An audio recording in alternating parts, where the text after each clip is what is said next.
अस्सलाम वालेकुम क्लास, क्या हाल चाल है बेटा आपके। अच्छा बेटा, आपको पता है कि हमने लास्ट जो है वो एयर पैसेज वे ह्यूमन, हमारा जो सांस का निज़ाम है उसमें हम एयर पैसेज वे, जहाँ से हवा गुज़रती है फेफड़ों पर पहुँचती है, फेफड़ों में से वापस आकर बाहर निकलती है, वो एक रास्ता है। उस रास्ते के सारे ऑर्गन्स को हमने पढ़ना है। तो कल हमने पढ़ा था इसको नेज़ल कैविटी तक, जिसमें म्यूकस और नाक के फ्लैप्स यानी उसके पोर्शंस और उसके अंदर मौजूद जो हेयर्स थे उसके बारे में पढ़ा हमने। अब हम आज पढ़ेंगे नेज़ल कैविटी से अगला एक पोर्शन होता है छोटा सा, उसको कहते हैं फेरिंग्स। कहते हैं nasal cavity opens into pharynx by means of two small openings called internal nostrils. अब जो नाक का अंदरूनी हिस्सा होता है, देखिए एक तो सुराख बाहर होते हैं, एक अंदर भी होते हैं, ठीक है। उन इंटरनल नॉस्ट्रिल्स का जो रास्ता है वो सीधा जाके फेरिंग्स में वो कहता है खुलता है। Pharynx is a muscular passage, ये एक मस्कुलर पैसेज होता है। मस्कुलर का मतलब है कि ये हरकत करने के काबिल होता है pharynx, and is common on both food and air. ये मज़े की बात होगी यहाँ पे कि ये जो आपका हलक है ना, हलक ही बेसिकली, हलक से थोड़ा सा ऊपर आप कह लें कि ये फेरिंग्स होता है आपका, और ये दोनों यानी खुराक की नाली और सांस की जो ट्रिकिया होती है, नाली होती है, उनके लिए ये कॉमन एक फैक्टर होता है, एक कॉमन जगह होती है, ठीक है जी।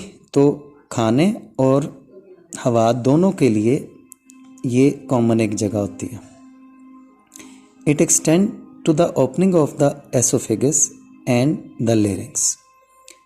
फेरिंग्स जो है बेटा वो आगे फॉरवर्ड करती है तो लेरिंग्स की तरफ चली जाती है, जो सांस की नाली की तरफ है लेरिंग्स, और एसोफेगस की तरफ भी जाती है फेरिंग्स, जो कि खुराक की नाली की तरफ है। तो फेरिंग्स दोनों की तरफ जा सकती है, खुराक की नाली और सांस की नाली। The air goes from the pharynx in to the larynx. बिल्कुल ऐसे होता है, हम तो हवा को पढ़ रहे हैं, खुराक को तो पढ़ नहीं रहे। तो फेरिंग्स से हवा जो है वो कहता है लेरिंग्स में चली जाती है।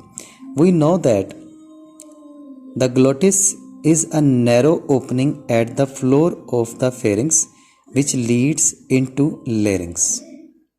यहाँ पे बेटा एक ग्लोटिस होता है।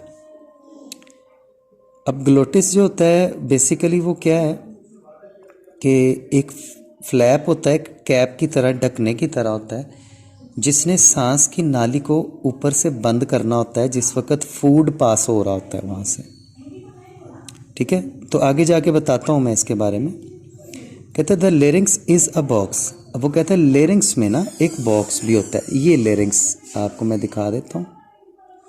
ये जो ट्रिकिया है ना आपकी बेटा, इससे थोड़ा सा ऊपर चले जाए तो ग्लोटिस है, ठीक है। ग्लोटिस के ऊपर एपिग्लोटिस आपको नज़र आ रहा है। एपिग्लोटिस, चलिए आप फिलहाल यही एरिया कह लें कि ये आपका लेरिंग्स होता है। कहते हैं लेरिंग्स में एक वॉइस बॉक्स होता है, बिल्कुल होता है। कहते हैं two pair of fibrous bands called vocal card stretch across the larynx. जी बिल्कुल, इसमें ऐसे होता है बेटा कि अगर मैं आपको वो शेप अपने हाथों से बना के दिखा सकूं, समझ लें कि ये आपका मोबाइल जो है वो एक वो है जिसको कहते हैं एक बॉक्स है। कहते हैं इस बॉक्स के दोनों तरफ, जैसे ये मेरी उंगलियां हैं, इस तरफ भी ऐसे और दूसरी तरफ भी ऐसे ऐसे, ठीक है। दोनों तरफ, इस तरफ भी और इस तरफ से भी, दोनों एतराफ से उसको बेसिकली एक बैंड ने पकड़ा होता है। ये कुछ इस तरीके से होता है, जैसे मैं आपको थोड़ा सा अगर बता पाऊँ,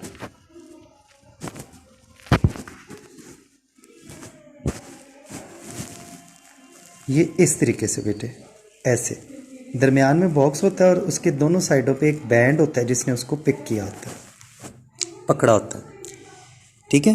तो वो कहते हैं जी बॉक्स होता है, इसके दोनों तरफ जो हैं वो बैंड होते हैं जिन्होंने वोकल कार्ड को जिन्होंने इसको पकड़ा होता है, जिन्हें मजमूई तौर पर कहते हैं वोकल कार्ड्स।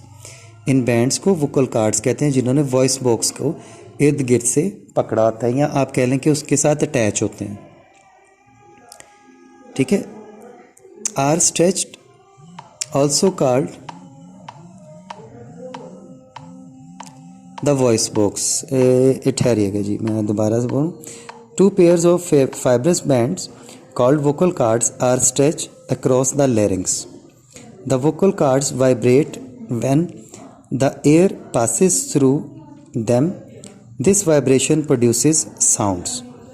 तो वो कहता है जी वो जो बॉक्स सा लगा होता है और साइडों पे उसके बैंड्स होते हैं, तो ये जो आपकी आवाज़ पैदा होती है ना बेटा, ये तो हम सारों को पता है कि साउंड वाइब्रेशन की वजह से पैदा होती है। ठीक है। तो हमारी आवाज़ भी कुछ इस तरह से है कि हमारे पेट से फेफड़ों में से होती हुई हवा तेज़ी से जब बाहर निकलती है तो निकलते हुए वो इस बैंड को हिलाती है, जिससे ये बैंड वाइब्रेट करता है और साउंड प्रोड्यूस होती है।